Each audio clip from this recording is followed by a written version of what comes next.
Ladies, gentlemen, those who do not identify, my name is Elite02K and welcome to a new video.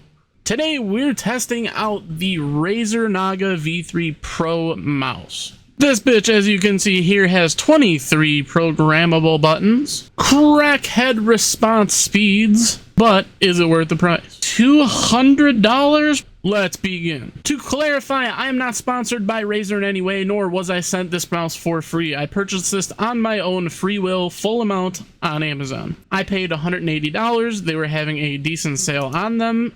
I bought it. Time to review it and hopefully make my money back. The Naga V3 Pro is Razer's Lambo mouse unit. Someone said, hey, I want a mouse to look and function like a fucking spaceship. And guess what? Some fucking legend was like, price doesn't matter anyways, and did it. Courtesy of some legend off of Reddit, I want to say that it was packaged beautifully. The box, as you can see here, is a neon green and black, a very beautiful contrast of color scheme. Unfortunately, the moment I decided to open mine, my dog decided it needed to be eaten. Cardboard is apparently a Labrador Retriever's favorite flavor. I do still have the rest of the contents, and all the pieces are fine. So let's get into the guts of the box. Starting with the mouse itself, this mouse has the standard 2-button input. Next, you have the sensitivity buttons right here. Forward mean more gooder, backward mean less gooder, and you have the tilt wheel, which goes left and right with inputs, and also has freewheel. Oh, that's so satisfying. We have the ring or pinky finger button here, which automatically is keyed to hypershift. Hypershift is essentially a fancy function key, allowing your keyboard and mouse to have a second layer of button function. This button forward here is the one to release the scroll wheel. And this one is used for the AI prompt master, which I'm not going to get into detail because it'll bloat the video. On the back, you will find the ring finger lock where it'll turn it on or off. That way, if you're doing video games and don't want your second function options, you can just turn that off. This is mostly for firm grip gamers who like to hold their mouse like they're trying to strangle it for extra grip control. Here is the multi-selector switch for the connectivity. You have access to a 2.4 Hertz wireless connection, Bluetooth, and hardwired.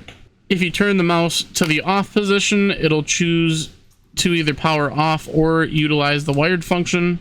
Although I believe if it is in Bluetooth and you connect the wire, it prioritizes the wired connection, both to save on battery and recharge it, and also for lower latency. The profile switch, which is this one right here, allows you to cycle through all your different profiles, allowing you to pretty much switch key mapping on the fly. Now let's get into the fun bit, right? And I'm not talking about these things over here. I'm talking about this. This thing has a swappable thumb rest section that has more buttons than the ones my parents had that I pressed when I was younger. It is arguably its main selling feature. So here you have the it used to be standard 2-button setup for thumb buttons 4 and 5. This allows you to either page forward or page backward, or even remap them to number keys or independent mapped keys. The fact that this thing just snaps together like a Lego piece magnetically is so fucking cool. Here we have the 6-button setup. These are traditionally defaulted to the 1 through 6 numeric keys. However, as usual, these are fully remappable. You can map them to different keys, you can map them to their own individual functions, but that's not why you bought this mouse, is it? This is why. Do you want a dial pad on the side of your mouse for your thumbs to accidentally press while gaming? Actually, I'm not gonna lie, even like using it as a grip, as long as like it takes some stiffness to do. Like these aren't very sensitive keys. These are pretty firm and intentional. This pad is honestly the most interesting and arguably the most difficult to use if you have large thumbs like I do. This bitch has 12 fucking keys. Why does it have 12 keys? I'll tell you, dear viewer, because this is America and Razer knows that more buttons equals more gooder, and I'm a whore for value. This is pretty much the same as the 6-button pad, except doubled for more gooder effect. These keys are also fully remappable. Now, what comes in the standard package? First things first, the mouse, dumbass. Second off, you get this cool USB-A to USB-C multimedia port, which allows you to take the wireless receiver and plug into it. You can also use any other USB-A or USB-C to USB-C multimedia port. However, this one is...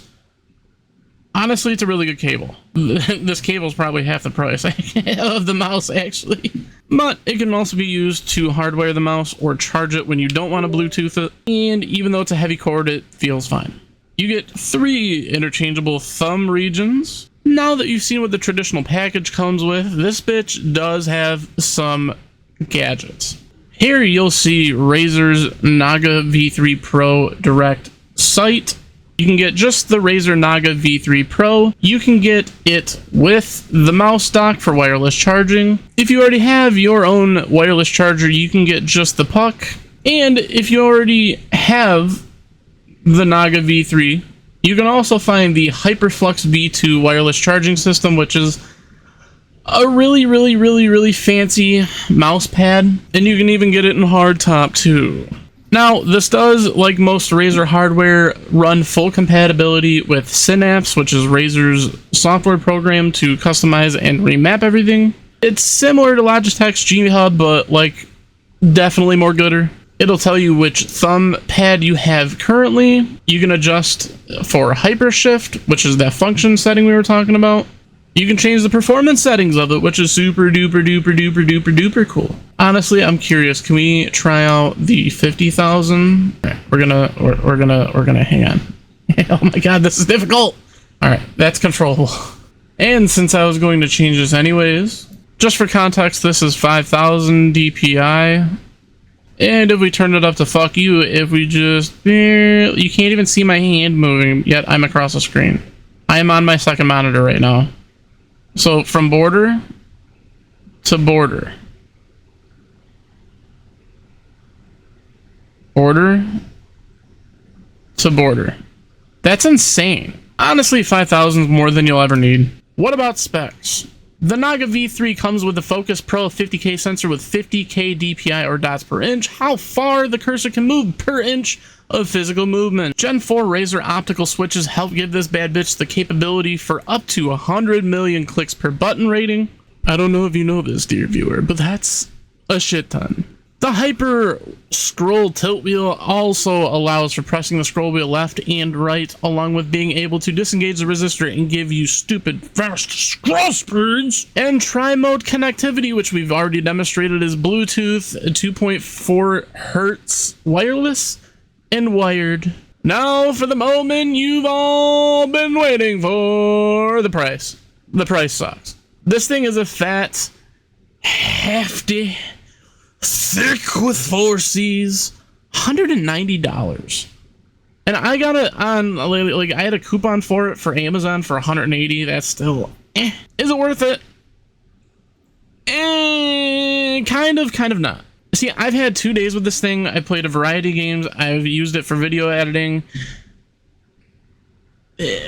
I struggle with it sometimes. If you play high-pace FPS games, survival games with a shit ton of toolbar slots like Minecraft or whatnot, or you just want a mouse that runs at the same speed as a crackhead getting chased by the police shotgunning bang energies, you can easily justify the price. However, if you are a casual gamer or a office worker or play mostly with controllers, this thing is not for you. Dear viewers, might I say that is the end of this video. If you did enjoy my video, please leave a like, subscribe, come join Pimp Daddy in the Discord.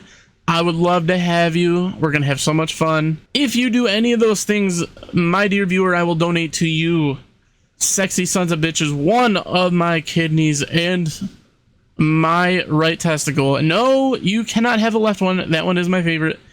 His name is Ernie.